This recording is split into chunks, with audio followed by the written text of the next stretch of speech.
We used to visit my dad's side of the family in Kentucky a lot around the 4th of July, as it was close to my uncle's birthday. This one particular year, both he and my dad decided they wanted to shoot off some fireworks in the backyard. Well, it wasn't really a yard, and more so a relatively large open space. I'd say about an acre and a half. It didn't have any large grass fields, and was mostly concrete. It was mostly utilized for cars, as well as a small area for a basketball court. Anyway, they wanted to use this space for the fireworks. At the time, I don't think it was legal to buy large fireworks in the state of Kentucky, so my dad and uncle drove to Tennessee to grab some. They lived in Bowling Green, Kentucky, which was only about an hour from the border near Nashville. They ended up returning with a bunch of big boxes filled with all types of fireworks. I don't remember exactly what kinds, as I was still pretty young during this time, but I do remember them blowing up above us and how they looked and sounded like professional ones you'd see at the shows. That night, they started getting things set up while the rest of the family made dinner. I was just playing some basketball or something by myself, because I was the oldest kid and my only other cousin there was a baby at the time. Now look, neither my dad or uncle were professionals in any sense of the word when it came to working with pyrotechnics or explosives. They just got a big lighter, would make it spark, then run away, and I do believe my uncle was the one lighting them up. The time came for everyone to get situated. My gram, who lived next to my uncle, had a big balcony with a nice view behind her house looking down on where they were lighting their fireworks. So I sat up there with her while she held my baby cousin. I remember being super excited to see the explosions go off, but not at all for the close-up noises, so I had earplugs in, as did my gram and my little cousin. Everything was going super awesome for a while. I wasn't worried about fires or anything really because I just wanted to see the big booms and colors. After about 10 or so fireworks, my uncle brought out a semi-large cannon, one that would shoot out those bundled balls that exploded really high up. I was super excited to see these, because they were the double exploding ones, the ones that would pop off once, then go higher and pop off again in a different color. My uncle set off 2 of them, no hitch. However, when it came to the third one, he set it off like normal, and it exploded once like normal, but there was no second explosion. I remember feeling disappointed and my gram saying that it was probably just a dud. I also remember seeing my dad and uncle waving their arms from below, so I waved back, thinking they were just saying hi to all of us. All of a sudden I hear a quick high-pitched whirling noise as something came crashing down between my gram holding my cousin and I. We were no more than 3 feet apart from each other. It hit the balcony so hard that it smashed straight through the wood, leaving a relatively large hole as well as some smoke coming from it. It took me a couple seconds to register what had just happened, as well as my gram. She just screamed, "Oh shit!" and ran inside with my cousin. She then turned around and told me to get away from the hole. So I did as I was told and ran the other way down the balcony stairs where I met my uncle and dad. It turns out they had been waving and yelling at us to move away because of the potential of falling debris, knowing that the firework was a dud. My gram, cousin, and I just didn't hear or understand what they were doing, instead thinking they were just waving at us because of the earplugs. Luckily, the dud was actually a dud and didn't go off underneath the balcony because it would have surely caused a fire. We're even more lucky, though, that the dud zipped right between my gram and I as it pummeled into the ground, narrowly missing us both.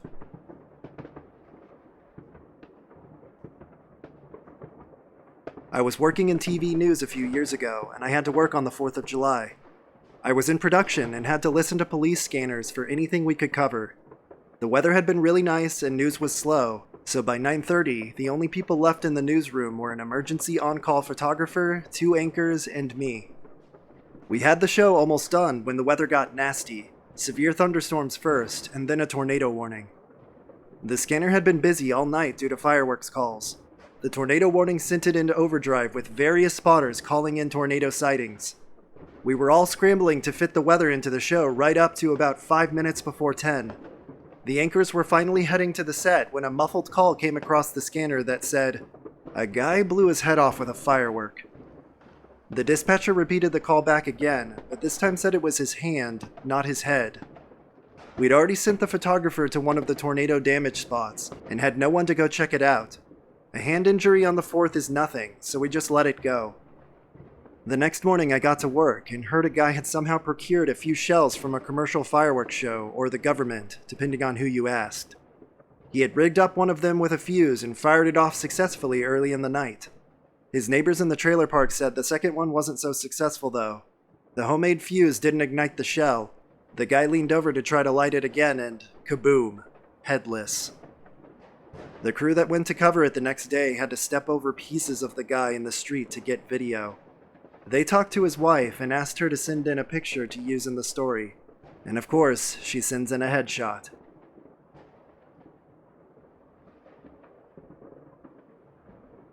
I, 22 male, always celebrate the 4th of July. I usually celebrate with my family, but this year I couldn't because I moved to a different city and I didn't feel like traveling. I was going to celebrate with my girlfriend and some of her friends, but her friends canceled last minute, so it ended up just being me and her. I packed some towels and snacks because we were going to watch the fireworks on the beach. When we arrived, I discovered that there were hardly any people. My girlfriend and I got out of the car and started walking to the beach.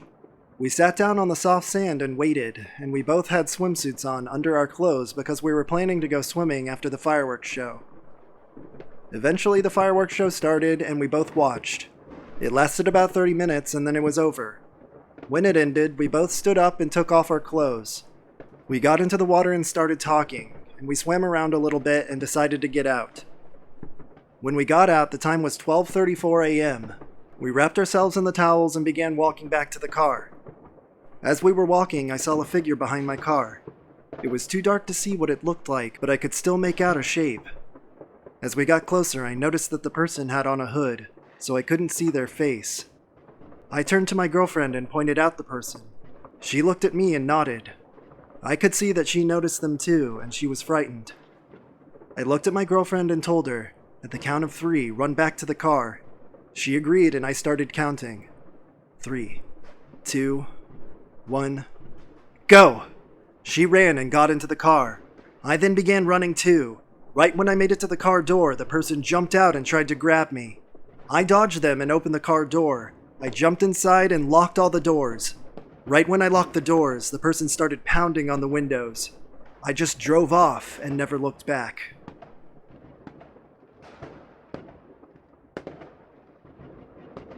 Several years ago, my brother was holding a party at an abandoned farm, and we'd obtained a big box full of mortar shell fireworks.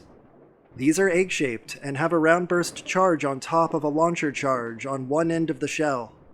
You light the fuse and drop the shell into a launch tube, and the launch charge shoots the shell into the air about 2 seconds before the burst charge explodes. We were up on the top of the hill shooting the shells into the air above the party on the side of the hill. We had fired off about half of the shells before someone accidentally dropped one of the shells upside down into the tube. The whole shell exploded all at once, blowing the tube apart and sending plastic and cardboard shrapnel in all directions. One piece of plastic hit the bridge of my nose right between my eyes. Half an inch either way and I would have lost an eye. Even worse, a flaming chunk landed in the box of shells, which immediately started going off. Everyone scattered to the din of over 100 shells exploding. In the darkness, I couldn't see where I was going and ended up running straight through a briar patch and some nettles.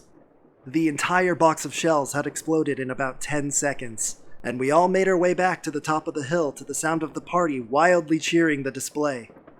Miraculously, the puncture on my nose and my briar-scratched legs were the only injuries. When we went to clean up the hill the next day, we found pieces of the tube at the bottom of the hill nearly a quarter-mile away.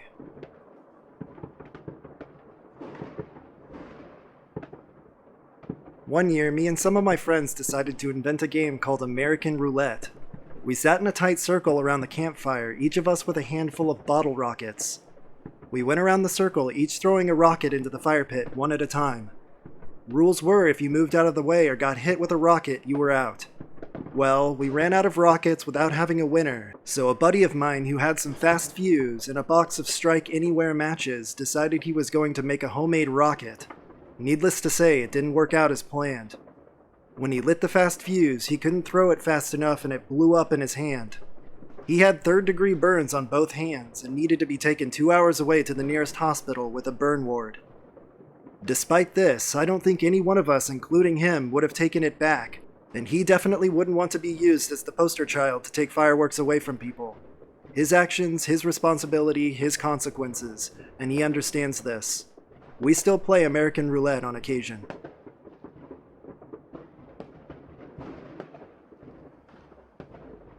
In 2004, my friend and I drove to Pennsylvania to load up on about $300 worth of fireworks. We didn't know much about them, but bought the heavier things available, including some mortar shells and the tube to shoot them out of. We went to my friend's lake house for our usual 4th BBQ and had been drinking all day. Before we knew it, the sun was down and it was go time. We grabbed a mortar, shoved it into the tube, and lit the fuse, but nothing happened. What we didn't realize was the tube was preloaded, and another mortar was jammed in there now.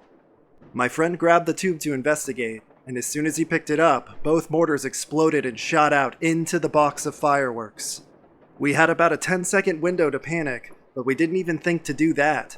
The entire box was on fire, and the ensuing explosions were like World War III shooting past everyone's heads, pelting the houses and nearly setting the trees on fire. We ducked under cars and the dogs jumped into the lake. My friend's face and chest were bloody and soot-covered, and his hand was burned and numb, but there wasn't any permanent damage. The next-door neighbor did throw a punch at him, though, and called the sheriff. I highly recommend setting a box of fireworks on fire all at once.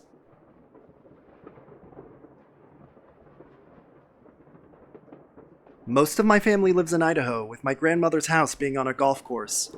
My uncle decided that this was the perfect spot to set off some fireworks for the 4th of July. He also had a terrible Jack Russell named Casper, who was a poorly trained shithead. My uncle and his kids aren't much on dog ownership and didn't really bother to train the dog any.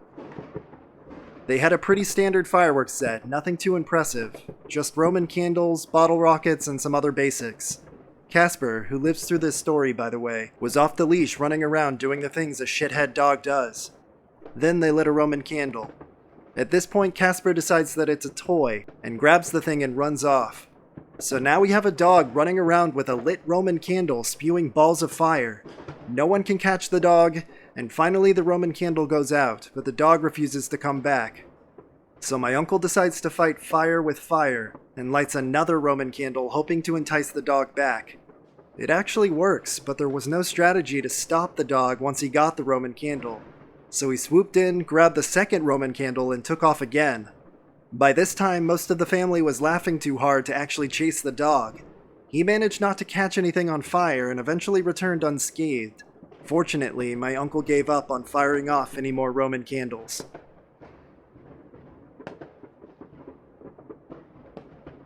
Here's a little bit of background. I own and operate my own retail store. It's actually a seasonal fireworks tent, but not like any fireworks tent you've ever seen before. It's 2,400 square feet of fireworks heaven, where the party and the insanity climax at midnight on the 4th of July and New Year's Eve. Saying that we get a lot of interesting characters at the fireworks tent is an understatement of epic proportions. It's the equivalent of saying, quote, Miley Cyrus has changed since appearing on Hannah Montana. One of our regulars is affectionately known as Batman. The first time I met him, he arrived at the tent riding a bicycle. I should mention he was about 19 then, and looking for a very specific type of firework. He wanted something small, less than half an inch in diameter, that would shoot flaming balls or some other object, preferably one that exploded on impact. It also had to be less than 7.5 inches long. In retrospect, I probably should have been more curious or concerned about his requirements. In all honesty, I get so many strange questions and requests, I don't think his went above a 4 on my weird shit meter.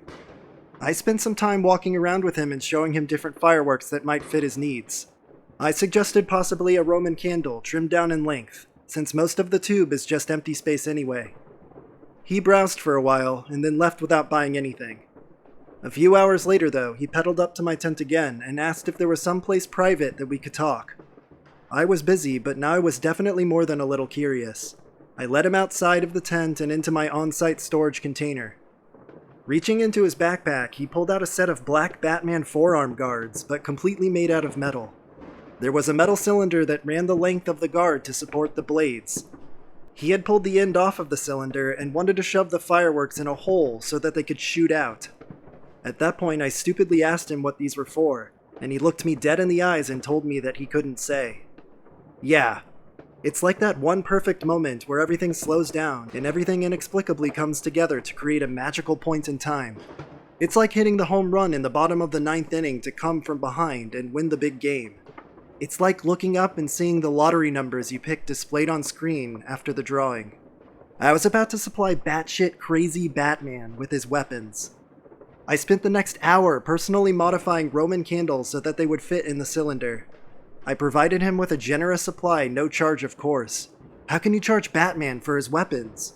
He solemnly thanked me, climbed onto his bicycle, and pedaled off into the sunset.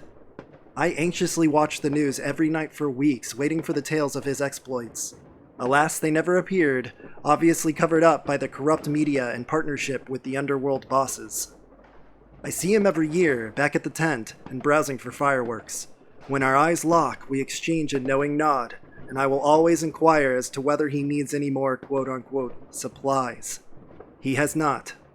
Obviously, he's now importing them from China in mass quantities under a fictitious company name, so as to avoid suspicion. And so it begins.